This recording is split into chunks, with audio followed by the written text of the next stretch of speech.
आप सभी लोग अपने इस्लाम में ही माइनॉरिटी में हैं क्या? क्या आपको इस्लाम में मैं अल्पसंख्यक कह सकता हूं? आप जो बात कहते हैं वो तो दूसरा, मतलब दूसरा पंथ जो है वो तो बिल्कुल नकार देता है। उसका तो ऐसा चेहरा दिखता है जो उदयपुर में दिख गया।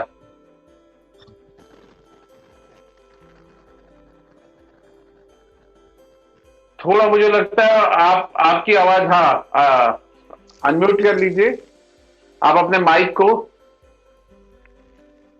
हेलो। हाँ, अभी ठीक है। आवाज आ रही है जी हमारी? जी जी, अब ठीक है। जी जी। बिल्कुल जी जी, बिल्कुल। आपने जो अल्फाज, जी बिल्कुल, अभी जो अल्फाजों का आपने चुनाव किया, बहुत ही बेहतरीन अल्फाजों का चुनाव किया कि हम अपनों में बेगाने हैं आज। क्यों और कैसे? बस क्योंकि हम हक की बात करते हैं, और हम वो इस्लाम लोगों के सामने जो है प्रेजेंट कर रहे हैं कि जो जो इस्लाम हकीकती जो था मोहम्मद पैगंबर साहब का था, जो इस्लाम मौला अली का था, जो इस्लाम मौला हुसैन का था, जो इस्लाम मौला हसन का था, जो इस्लाम 12 इमामैन का रहा, वो इस्लाम हमने प्रेजेंट किया। वो इस्लाम जो हिंदुस्तान में हुजूर गरीब नवाज लेके आए, वो इस्लाम हम जब प्रेजेंट करते हैं, इनके सामने रखते हैं, तो साहब हम इनके लिए जो है वो झूठे हो जाते हैं, और जो है फरेबी हमें कहा जाता है। और देखेंगे क्या कि हम अपनों में ही आज माइनॉरिटी में आ गए हैं। तो क्या करें? क्या कभी इस बात पर भी डिपेंड करें कि असली इस्लाम किसके पास है? सूफी कौसर साहब जिस बात को बताते हैं, मतलब किसी बात में कोई ऐसा लगता ही नहीं कि कहीं कंफ्यूजन है। आपसे आज पहली बार मुलाकात हो रही है, लेकिन खालिद नकवी साहब आप भी जिस बात को कह रहे हैं, आखिर क्यों नहीं ये जो आपका इस्लाम है उन्हें क्यों नहीं स्वीकार है? और फिर मैं उल्टा ये भी सवाल पूछता हूं कि अगर उनका इस्लाम, बरेलवियों का जो इस्लाम है या दूसरे लोग का जो इस्लाम है, फिर आपको क्यों नहीं कबूल है? जी देखिए, उनका इस्लाम हकीकत में, अगर इस इस्लाम को आपको दोनों दोनों बातों को समझना है, तो आज से फिर 1400 साल पीछे करबला के मैदान में चलना पड़ेगा सर। चलिए। आप वहां, हमें करबला के मैदान में चलना पड़ेगा। देखिए सर, वहां भी दोनों जगह नमाजें होती थी, वहां दोनों जगह अजानें भी होती थी, वहां दोनों जगह कलाम इलाही की तिलावत भी होती थी, और दोनों जगह जो इस्लाम को जानने वाले मौजूद थे, और दोनों जगह नारे तकबीर के नारे बुलंद थे। फिर क्या कहेंगे सर कि वहां कौन हक पर था और कौन बातिल था? क्या फिर औलाद पैगंबर साहब जो है, हजरत इमाम हुसैन जो अपने कुंबे को लेकर वहां थे, क्या फिर वो गलत थे जिनके हम फॉलोवर हैं आज? या फिर वो लोग क्या वो फिर वो सही थे कि जो यजीद जो है वो लाखों की तादाद में अपनी फौज उतार कर अपनी उस बात को मनवाने पर जबरन जो हुक्म करा रहा था कि हमारी बैत की जाए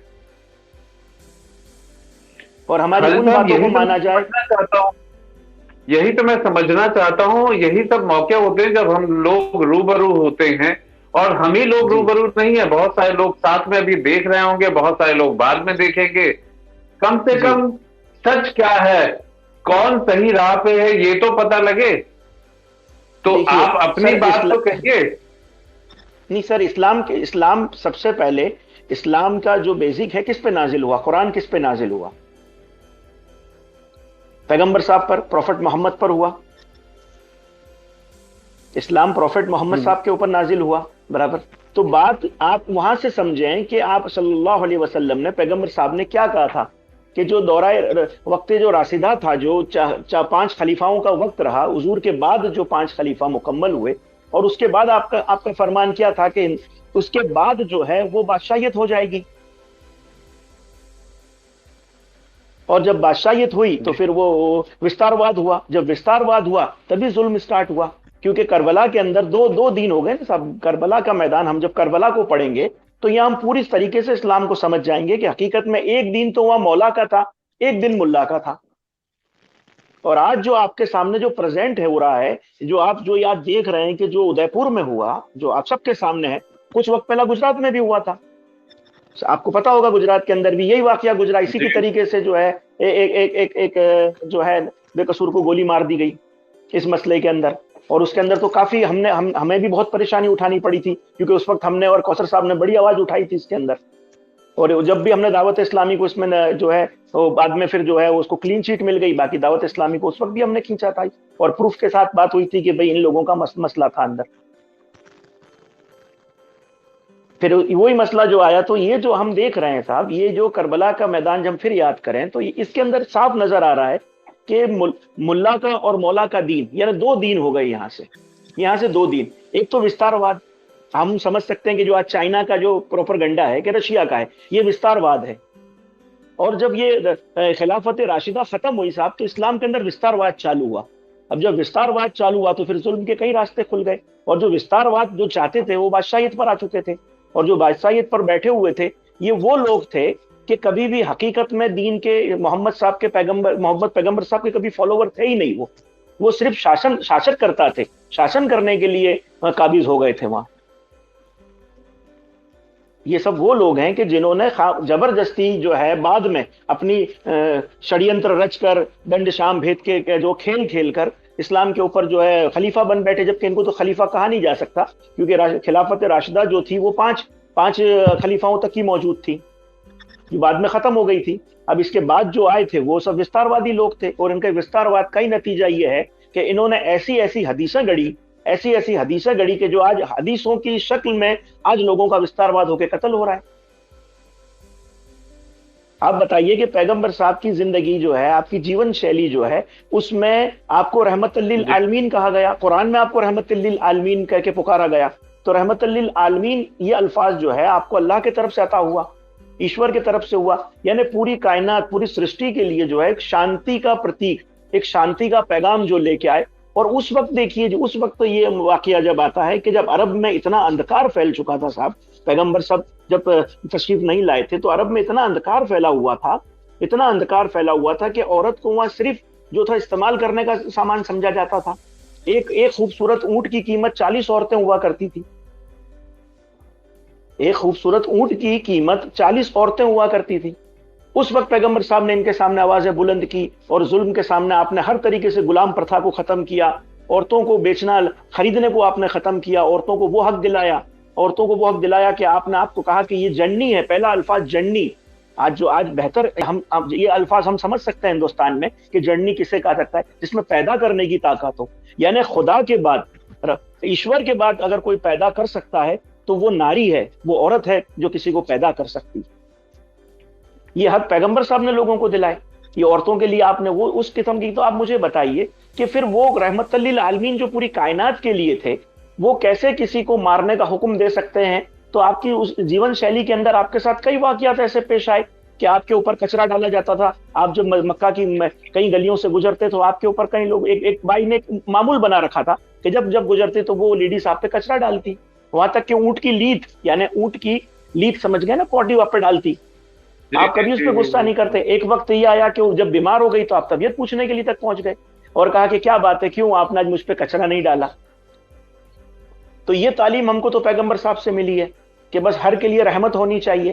اور یہ جھوٹ جو ہے، ایک حدیث، کئی حدیث ہیں جو بعد میں جھوٹی گڑی گئی، یہ وستار واد میں وہ گڑی گئی حدیث ہے، جو وستار واد کرنے کے لیے جو حدیثیں گڑی گئی کہ قتل کرنا، زبرن کرنا، یہ کرنا، وہ کرنا. لفظ کافر کا حقیقت میں ڈیفینیشن جو ہے وہ ادھرمی کے لیے ہے صاحب، نہ ہندو کے لیے ہے، نہ کرسچن کے لیے ہے، نہ عیسائی کے لیے ہے، نہ یہودی کے لیے ہے.